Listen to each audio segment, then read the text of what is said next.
Teacher Danica. Ngayon, handa na ba kayo matuto ngayong araw? Magaling! At kung handa na kayo matuto ngayong araw, may idea ba kayo kung ano ang ating pag-aaralan? Wala? At kung wala, makinig kayo at pakinggan si teacher para kayo ay matuto ngayong araw. Ngayong araw, ang ating pag-aaralan ay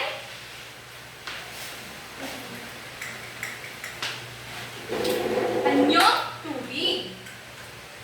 May idea ba kayo kung ano ang anyong tubig? Wala? Ipapaliwanag ni teacher kung ano ang anyong tubig. Ano nga ba ang anyong tubig?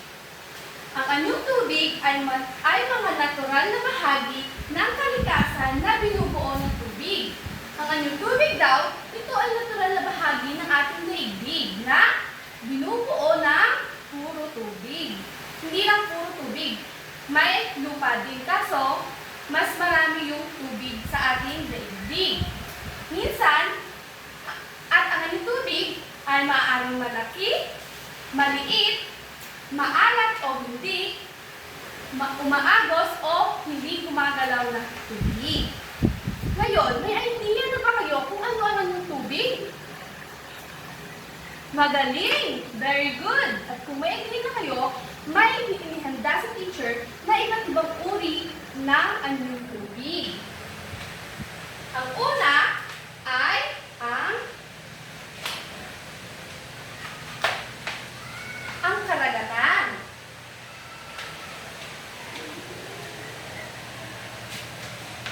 Ano nga ba ang karagatan? Ang karagatan ay ang pinakamalawak at pinakamalalim na anyong tubig sa mundo. Ang karagatan daw, ito ay ang pinakamalawak at pinakamalalim na anyong tubig. At ang karagatan din ay maalat. So ano na nga ba ang karagatan? Tama! At ang sunod natin ay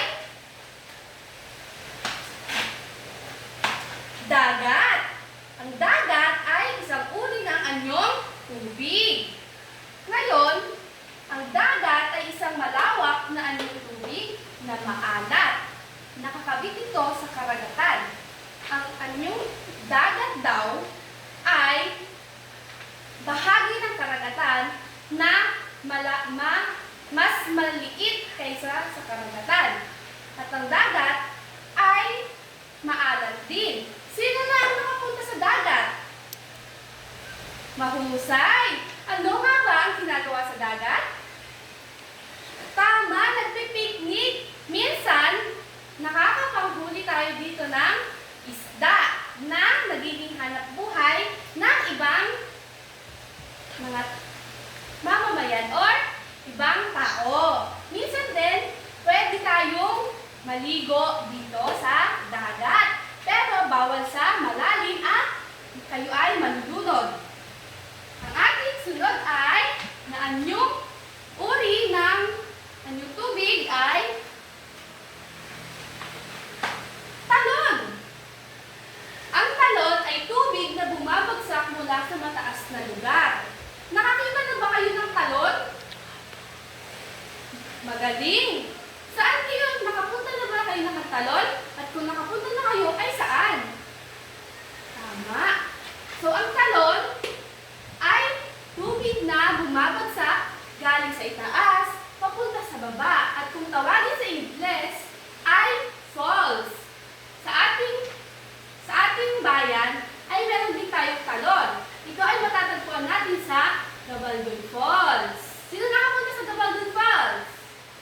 Wow! Ano ginawa doon? Tama! Naligo! Mag-picnic! At ang sunod natin ay, ang pang-apat, ilog. Ang ilog ay isang mahabang daluyan ng tubig na umaagos papunta sa dagat o lawa. So, ang ilog daw, ito ay yung umaagos na tubig. Sino na nakakita ng ilog? Yan, lahat ay nakakita na ng ilog at nakaligo na rin. Ang Ang ilog ay matatagpuan din natin sa ating bayan ng Gabaldon. Meron tayong ilog ng Lupinga, ilog ng Kalabasa, at ilog ng Kuyapa. Kung na kayo ay nakapunta na.